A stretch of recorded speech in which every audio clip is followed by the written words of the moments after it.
سورہ توبہ کی ایک آیت میں اللہ تعالیٰ ارشاد فرماتا ہے کہ اے رسول صلی اللہ علیہ وسلم، کفار کے ساتھ تلوار سے اور منافقوں کے ساتھ زبان سے جہاد کرو اور ان پر سختی کرو، اور ان کا ٹھکانہ تو جہنم ہی ہے اور وہ کیا بری جگہ ہے۔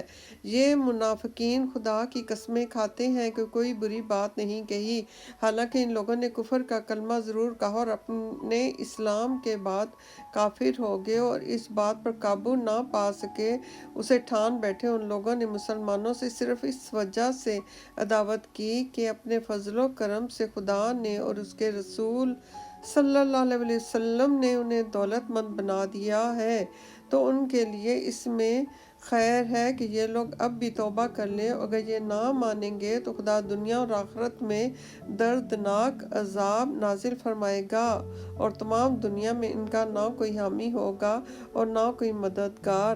سورہ توبہ کی اس آیت کے بارے میں حضرت امام جعفر صادق علیہ السلام سے روایت ہے کہ رسول خدا صلی اللہ علیہ وسلم نے کفار سے جہاد کیا اور حضرت علی علیہ السلام نے منافقین سے جہاد کیا، اور حضرت علی علیہ السلام کا جہاد رسول خدا صلی اللہ علیہ وسلم ہی کے جہاد کا تھا۔ اس میں ایک انصاری کا ذکر بھی ہے۔ سلبہ بن حاجب انصاری نے، جو بڑا عابد و زاہد تھا، اپنے فکر و فاقہ سے تنگ آ کر حضرت محمد مصطفیٰ صلی اللہ علیہ وسلم سے عرض کی کہ یا رسول اللہ صلی اللہ علیہ وسلم، آپ دعا فرمائیے کہ خدا مجھے مال عطا فرما دے۔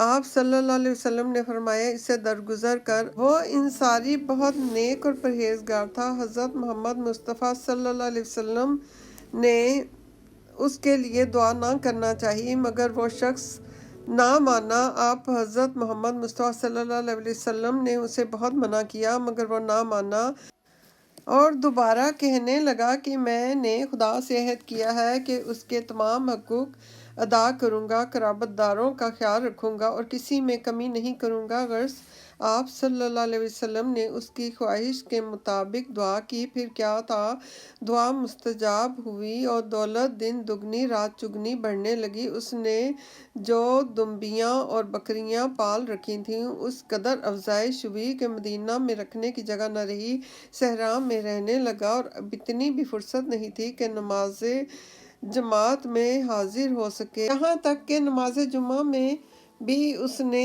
حاضر ہونا چھوڑ دیا۔ کچھ دنوں کے بعد آپ صلی اللہ علیہ وسلم نے 2 آدمیوں کو اس کے پاس زکوٰۃ کے واسطے بھیجا اور خط بھی لکھ دیا کہ یہ لوگ پہنچے تو خط دیا اور زکوٰۃ کی آیت پڑھی۔ وہ بولا، رسول خدا صلی اللہ علیہ وسلم ہم سے جزیہ مانگتے ہیں، ابھی دوسرا دروازہ دیکھو، جب تک کچھ غور کرتا ہوں۔ یہ لوگ پھر پلٹ کر آئے۔ اس نے پھر وہی جواب دیا۔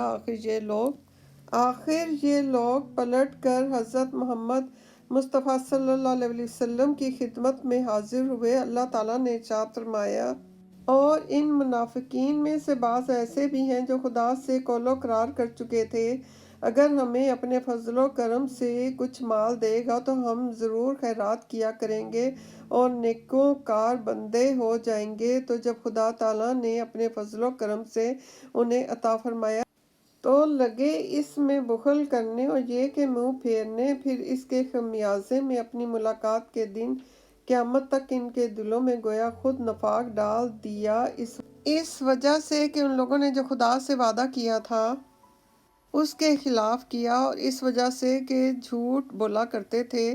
کیا وہ لوگ اتنا بھی نہ جانتے تھے کہ خدا ان کے سارے بھید اور ان کی سرگوشی سب کچھ جانتا ہے، اور یہ کہ خدا غیب کی باتوں سے خوب واقف ہے۔ جو لوگ دل کھول کر خیرات کرنے والے مومنین یا ریاکار اور ان مومنین پر جو صرف اپنی مشقت کی مزدوری پاتے تھے شیخی کا الزام لگاتے ہیں، پھر ان سے مسخرہ پن کرتے تھے، تو خدا بھی ان سے تمسخر کرے گا اور ان کے لیے دردناک عذاب ہے۔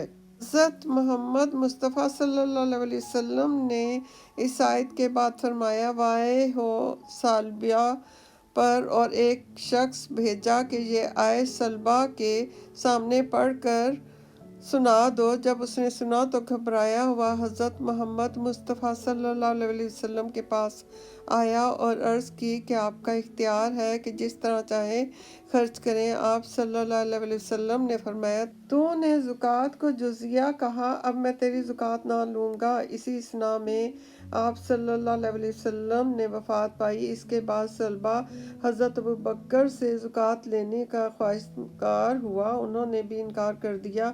پھر حضرت عمر کے زمانے میں ان کے پاس آیا اور ان سے کہا، انہوں نے بھی انکار کر دیا۔